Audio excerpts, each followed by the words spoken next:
साथियों, जिस तरह से बहुजन समाज पार्टी की एक्टिवनेस कह सकते हैं कि इस समय बहुजन समाज पार्टी एकदम बिल्कुल एक्टिव हो चुकी है लोकसभा चुनाव को लेकर। और जिस तरह से 2022 के विधानसभा चुनाव में बहुजन समाज पार्टी का कहीं ना कहीं ऐसा कहा जा सकता है कि एक्टिवनेस नहीं था, अब बिल्कुल एकदम बहुजन समाज पार्टी एकदम एक्टिव है। चाहे बहुजन समाज पार्टी के कोई बड़े से बड़े नेता को देख लें या बहुजन समाज पार्टी के एक छोटे से कार्यकर्ता को देख लें, सब एकदम बिल्कुल एक्टिव मोड में नजर आ रहे हैं। और ऐसा अब लग सकता है कि बहन जी अगर ऐसे एक्टिव रहेंगी, ये 2024 का लोकसभा चुनाव अगर इसमें ऐसे एक्टिव रहेंगी, तो बहन जी कहीं ना कहीं अब ऐसा देख लें कि बहन जी महाराष्ट्र में भी चुनाव लड़ रही हैं, बिहार में भी लड़ रही हैं, उत्तर प्रदेश में तो फिलहाल लड़ ही रही हैं, और बाकी उत्तराखंड में भी लड़ रही हैं, मध्य प्रदेश में भी लड़ रही हैं, और अभी फिलहाल जहाँ तक तेलंगाना में भी लड़ेंगी, उड़ीसा, यानी कि देश के अपने 29 राज्य के अंदर कहीं ना कहीं बहुजन समाज पार्टी का लड़ने का मन है। मगर अभी फिलहाल इसको ये कहा नहीं जा सकता कि बहुजन समाज पार्टी जिस तरह से पूरी सीटों पर लड़ रही है, यूपी के 80 सीटों पर लड़ रही हैं, और वहीं पर महाराष्ट्र में वहाँ की जितनी भी सीटें वहाँ पर उतनी सीटों पर लड़ रही हैं। और बहन जी जिस तरह से इसमें एक्टिव हो गई हैं, जनसभाओं को देख लें और वहीं पर कोऑर्डिनेटर आकाश आनंद को देख लें, बिल्कुल एकदम एक्टिव है हर कोई। अगर ऐसे एक्टिव होते पहले से, तो कहीं ना कहीं 2022 के विधानसभा चुनाव में भी कुछ हद तक बहुजन समाज पार्टी का जो जनाधार खत्म हुआ है, वो जनाधार और बढ़ता, कम नहीं होता, ऐसा लोगों का कहना है। और ऐसा कहीं ना कहीं देखने को भी मिला बहुजन समाज पार्टी में। मगर जिस तरह से बहुजन समाज पार्टी एकदम एक्टिव हो चुकी है अब, और बहुजन समाज पार्टी के बड़े से बड़े नेता, यहाँ तक कि बीएसपी सुप्रीमो बहन कुमारी मायावती भी एकदम एक्टिव हो चुकी हैं। और पार्टी कोऑर्डिनेटर आकाश आनंद जब से उत्तराधिकारी बने हैं, उसके बाद से तो पार्टी में बड़े बड़े बदलाव किए जा रहे हैं।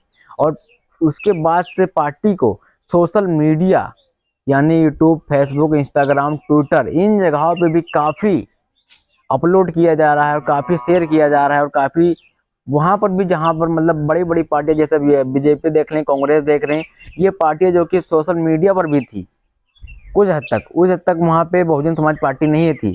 जब से आकाश आनंद आए हैं, यूट्यूब, फेसबुक, इंस्टाग्राम, ट्विटर, हर एक जगह बहुजन समाज पार्टी का ऑफिशियल अकाउंट है, और वहाँ पे भी अच्छे खासे ग्रोथ हो रहे हैं।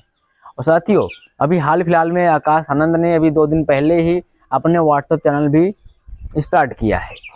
तो साथियों, ये सब कुछ था बहुजन समाज पार्टी की एक्टिवनेस को लेकर। और बहुजन समाज पार्टी अगर ऐसे ही मेहनत करती रहेंगी, तो कहीं ना कहीं वो दिन दूर नहीं जब बहुजन समाज पार्टी की शेरनी यानी बहन जी इस देश की प्रधानमंत्री बनेंगी। अगर ऐसी मेहनत आगे किया होता बहुजन समाज पार्टी ने, तो कहीं ना कहीं आज उनको इस हद तक, जहाँ तक लोग कह रहे हैं कि ये बहुजन समाज पार्टी क्या है, यहाँ तक कि उत्तर प्रदेश में मैंने जब कवरेज किया वहाँ पे, तो ऐसा देखने को मिला कि बहुजन समाज पार्टी का तो कोई जनाधार है ही नहीं, यहाँ पे कोई वोट है ही नहीं। ऐसा सुनने को मिला वहाँ पर।